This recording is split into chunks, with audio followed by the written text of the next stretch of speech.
Hey guys, tonight we begin not with a queen's palace or a general's conquest, but with something far more raw and overlooked, a lonely well on the edge of the 7th century desert. Because believe it or not, this timeless story of shame, survival, and a single boot of water fits perfectly into an era of camel caravans, mud brick cities, and the unforgiving laws of the Arabian sands. From the judgmental whispers of the marketplace to a desperate climb into the dark throat of the earth, this story reminds us that the greatest acts of grace, those that echo through eternity, don't always come from the righteous. Sometimes they come from those the world has already written off. So before you settle in, take a moment to like the video and subscribe, but only if you genuinely enjoy what I do here. And let me know in the comments where you're tuning in from and what time it is for you. It's always fascinating to see who's joining us from around the world. Now, dim the lights, maybe turn on a fan for that soft background hum, and let's ease into tonight's journey together. The city sat like a collection of bleached bones against the harsh, red-black volcanic rock of the Hejaz.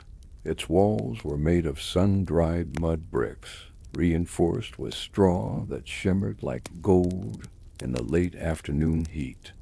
I moved through the narrow alleyways where the scent of roasting meat and spices from the southern caravans hung heavy in the stagnant air.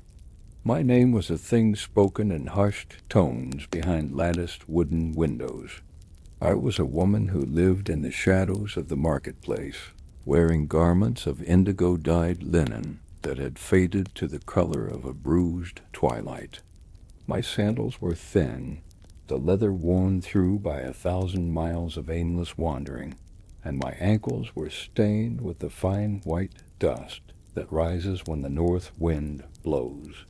I watched the merchants folding their heavy wool carpets, and the lamplighters beginning their rounds, their oil jars clinking softly.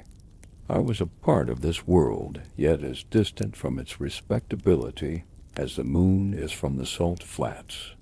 Every eye that met mine was either a spear of judgment or a dark pool of desire, leaving me with a soul that felt as dry and hollow as a discarded gourd.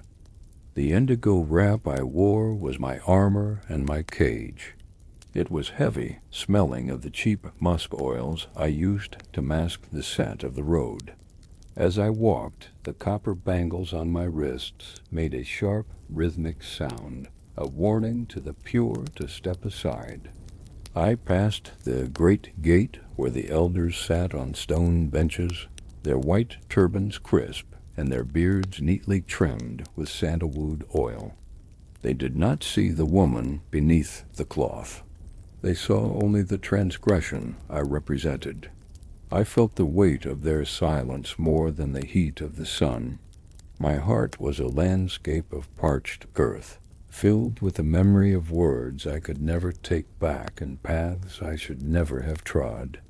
I found myself at the edge of the settlement, where the mud brick houses gave way to the jagged edges of the wilderness. The sky was turning a deep, bruised purple, and the first stars were beginning to pierce the veil of the evening like silver needles.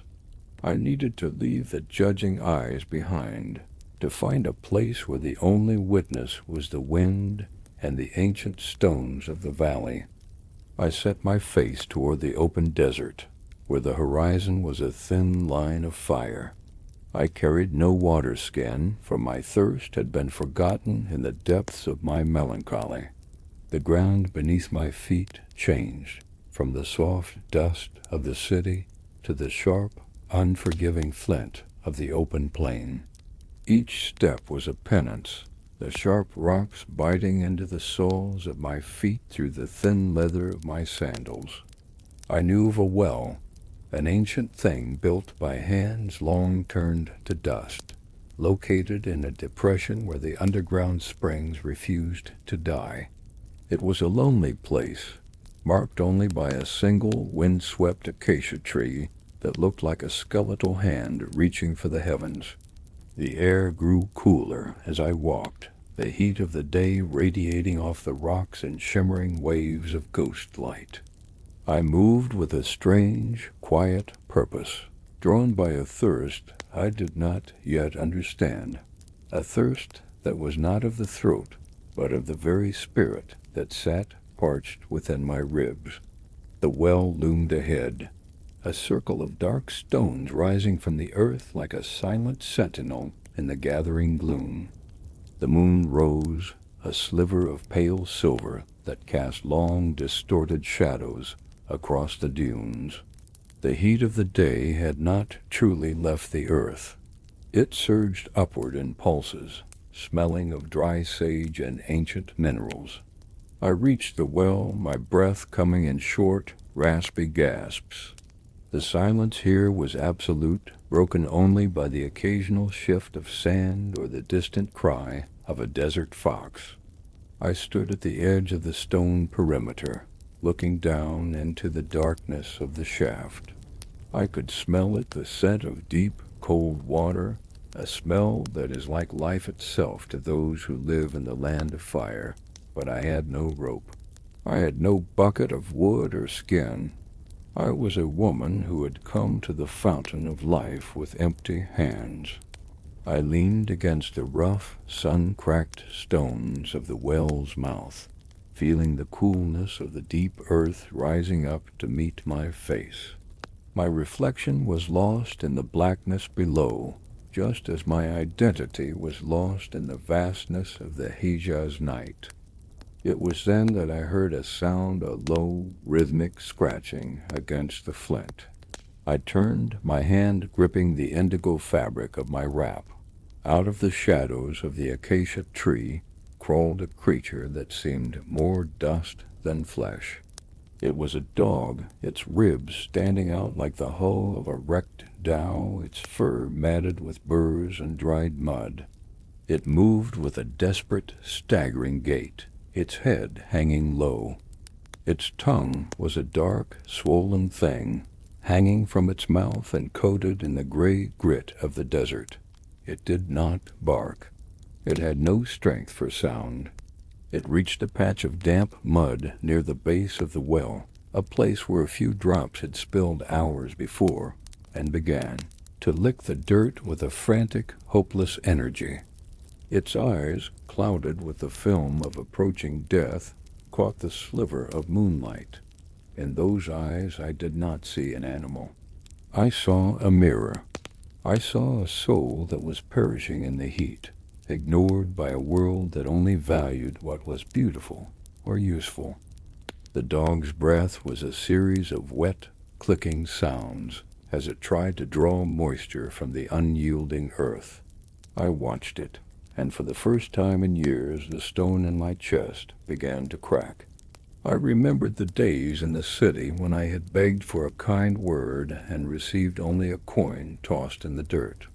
I saw in this panting, miserable creature the same isolation I wore like a shroud.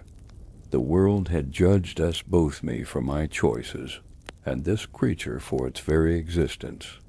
A sudden, sharp pang of empathy pierced through my weariness. The dog looked up at me, its tail giving a single, pathetic twitch in the dust. It was an acknowledgment of a shared fate. I knew that if I walked away, the sun would rise to find a carcass of skin and bone beneath the acacia tree. My own thirst was forgotten. The water in the deep well became the only thing in the universe that mattered. I had no rope, but I had a will that had survived the fires of the city. The well beckoned like a dark, silent mouth. I looked at the sheer stone walls, the blocks worn smooth by centuries of ropes that I did not possess. I sat upon the edge, my indigo skirt fluttering in the night breeze, and swung my legs into the cool void. My fingers searched for the narrow gaps between the masonry, finding purchase in the ancient mortar and the cracks born of earth tremors. I began to climb down, my body pressed against the damp, moss-slick stones. The air grew heavy with the scent of wet minerals and old hidden things. With every inch I descended, the circle of the moonlit sky above grew smaller, a pale coin of light lost in a sea of black. My muscles protested, my fingers cramping as they clung to the rough-hewn edges, but the sound of the dog's desperate, clicking breath echoed in my mind. I was descending into the heart of the Hijas, leaving the world of men and judgments behind, for a world of shadow and stone. I reached the water's edge, my feet dangling just above the black surface. The water was still as a sheet of obsidian, reflecting nothing but the darkness. I had no vessel of clay or wood, no jar to carry the life fluid back to the surface. I looked down at my own feet, at the salt-stained leather boots I wore to protect myself from the desert flint. They were sturdy things, stitched with heavy sinew and hardened by the sun. With trembling hands, I pulled the right boot from my foot, feeling the cool air on my damp skin. I plunged the leather into the dark pool, hearing the satisfying gurgle as the air was displaced by the heavy, cold water. The boot grew heavy in my hand, a dark, dripping weight that promised life. I knew I could not climb back with my hands occupied. I had to become the vessel myself. I took the salt-crusted leather strap between my teeth, the taste of dust and old leather filling my mouth, and prepared for the journey upward. The climb back was a battle against the very gravity of the earth. The weight of the water-filled boot pulled at my jaw, the strap cutting into my gums, but I refused to let go. My fingernails tore against the stone, and my knees scraped the walls, leaving traces of my own life fluid upon the ancient masonry. I was a creature of shadow, ascending from the depths with a treasure more precious than the gold of the southern kings. My breath came in ragged, wet heaves through my nose, and the indigo fabric of my wrap snagged on the rocks, but I moved with the relentless drive of a mother protecting her young. As I neared the top, the silver light of the moon spilled over the rim, blinding me for a moment. I threw my arm over the stone edge, hauling my body out of the throat of the well.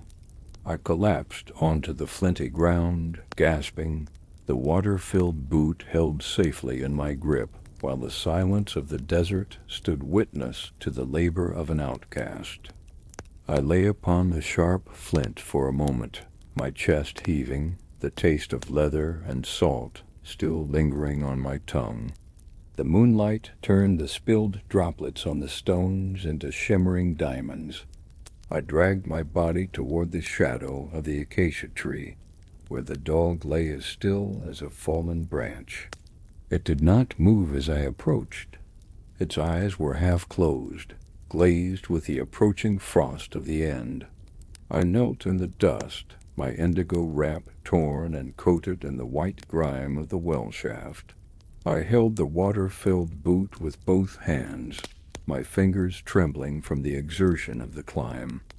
"Drink," I whispered, though my own throat was a desert of its own. I tipped the leather vessel, letting the cool, clear water pool and the hollow of the boot's opening.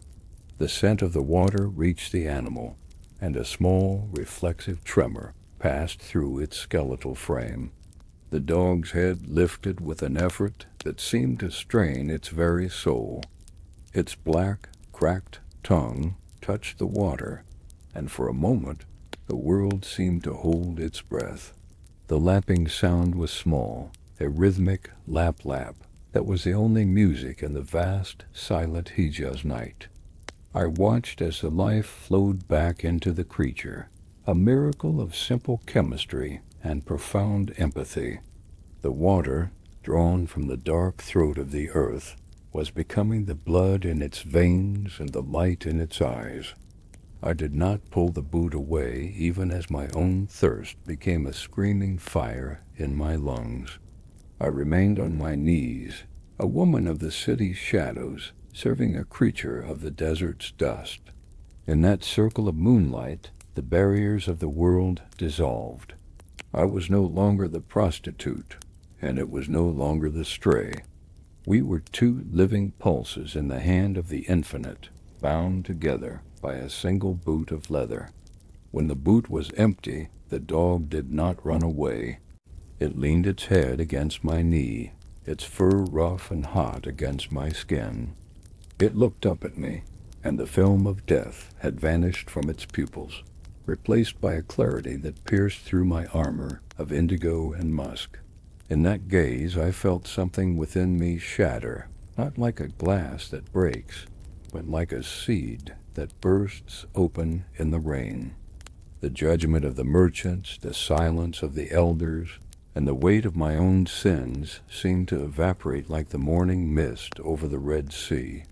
I realized that the value of a life is not found in the station one holds in the marketplace, but in the mercy one gives to the most forgotten. A single tear, hotter than the desert sun, fell from my cheek and vanished into the parched earth.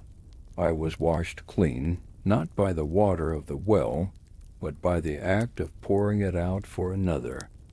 The first light of the Fajr began to bleed across the eastern horizon, a thin line of pale rose and gold that touched the peaks of the distant mountains.